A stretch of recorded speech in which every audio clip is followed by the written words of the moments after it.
Hello दोस्तों, स्वागत है आपका डेली न्यूज गैलरी पर। दोस्तों, एक बहुत ही बड़ी खबर सामने निकल कर आ रही है चाइना से कि वहां पर एक नई बीमारी पाई गई है।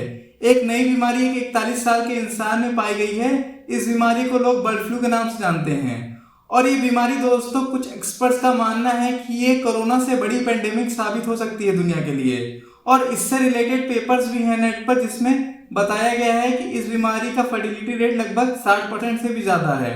तो दोस्तों, मैं इस बीमारी के बारे में सब कुछ बताऊंगा इस वीडियो में, आप अंत तक बने रहें। और ये भी बताऊंगा कि इस बीमारी को कोरोना से बड़ी महामारी के रूप में कहा जा रहा है। तो दोस्तों, वीडियो को शुरू करते हैं विदाउट वेस्टिंग एनी टाइम। दोस्तों, बर्ड फ्लू को ही हम लोग एवियन इन्फ्लुएंजा के नाम से भी जानते हैं। और ये बीमारी कंटेजियस बीमारी है। मतलब मैं आपको समझाता हूँ कि ये बर्ड से बर्ड में, बर्ड से इंसानों में, और दोस्तों शायद ये इंसानों से इंसानों में भी फैल सकती है। और ये बीमारी दोस्तों हमारे रेस्पिरेटरी सिस्टम को अफेक्ट करती है। दोस्तों, इन्फ्लुएंजा भी 3 टाइप के होते हैं। एक टाइप ए इन्फ्लुएंजा, दूसरा टाइप बी इन्फ्लुएंजा और तीसरा टाइप सी इन्फ्लुएंजा। जिसमें से इन्फ्लुएंजा बी और इन्फ्लुएंजा सी इतने खतरनाक नहीं है, लेकिन इन्फ्लुएंजा ए खतरनाक है। और इसी इन्फ्लुएंजा ए को ही हम लोग बर्ड फ्लू के नाम से जानते हैं, क्योंकि 98% बर्ड्स को ही ये अफेक्ट करता है। इन्फ्लुएंजा ए में 2 टाइप के प्रोटीन होते हैं। पहला एच प्रोटीन, जिसको हेमोग्लूटिनिन प्रोटीन कहते हैं, जो दूसरा होता है एन प्रोटीन, उसको न्यूरोमेडिटेन प्रोटीन कहते हैं।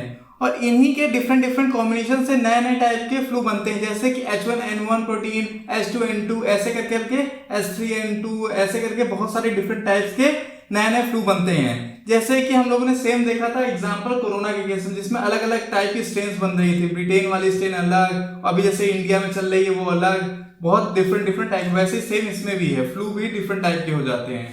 तो दोस्तों, ये बीमारी मैक्सिमम बर्ड्स को हुआ करती थी, बट कभी कभी ये मैमल्स को भी हो जाती है। जैसे कि पिग्स में हो जाती है, हॉर्सेस, डॉग्स, यहाँ तक लॉयंस। और जैसे कि हम लोग जानते हैं कि ह्यूमंस भी मैमल्स हैं, तो उनको भी ये बीमारी हो सकती है।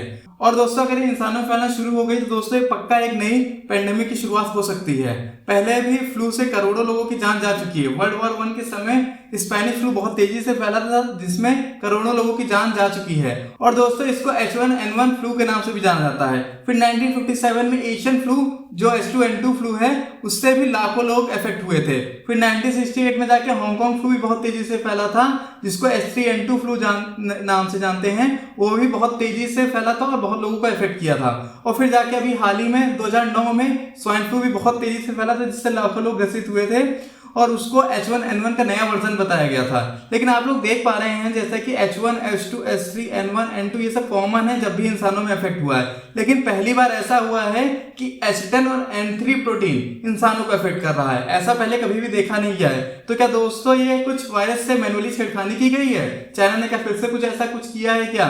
सवाल तो खड़ा होता है। लेकिन दोस्तों, आपको तो पता है चाइना पूरी तरीके से जानकारी कभी देता नहीं है। उसने इस बार भी कहा है कि ये बीमारी एक लो पैथोजेनिक बीमारी है, मतलब कि ज्यादा इससे घबराने वाली बात नहीं है। और जिस आदमी को ये हुआ था वो अभी फिलहाल के लिए ठीक है। लेकिन उसने कहा है शायद ये इंसानों से इंसानों में ना फैले। लेकिन दोस्तों, चाइना ने सेम बात कोरोना के टाइम पर भी बोला था कि शायद ये इंसानों से इंसानों में ना फैले। और दोस्तों, हकीकत आप लोगों के सामने कितने लाखों करोड़ों लोग इससे जूझ रहे हैं। तो दोस्तों, अब जान लेते हैं कि ये बीमारी भारत में आ सकती है कि नहीं, और जल्दी ही देखा जा सकता है कि नहीं। तो ऐसा पॉसिबल इतनी जल्दी तो नहीं है, क्योंकि ये बीमारी चाइना के ईस्ट प्रोविंस में जियांगू में पाई गई है। और अगर तिब्बत साइड वगैरह में पाई जाती तो शायद इंडिया में जल्दी देखने को मिलती, लेकिन जो कि ईस्ट में पाई गई है तो इतनी जल्दी इंडिया में नहीं देखने को मिलेगा। लेकिन दोस्तों, चाइना पर पूरी तरीके से भरोसा नहीं किया जा सकता कि वो बताता कहाँ है ईस्ट में, क्या पता तिब्बत वगैरह में भी इसके केस हों। तो दोस्तों, पूरी तरीके से चाइना पर भरोसा नहीं किया जा सकता है। अगर दोस्तों इससे रिलेटेड कोई भी इंफॉर्मेशन और निकल कर आती है तो मैं वीडियो बना के आपको जरूर बताऊंगा। और अगर आपको लोगों को हमारी वीडियो पसंद आती है तो प्लीज वीडियो को लाइक वगैरह कर दिया करिए और सब्सक्राइब कर लीजिए। धन्यवाद।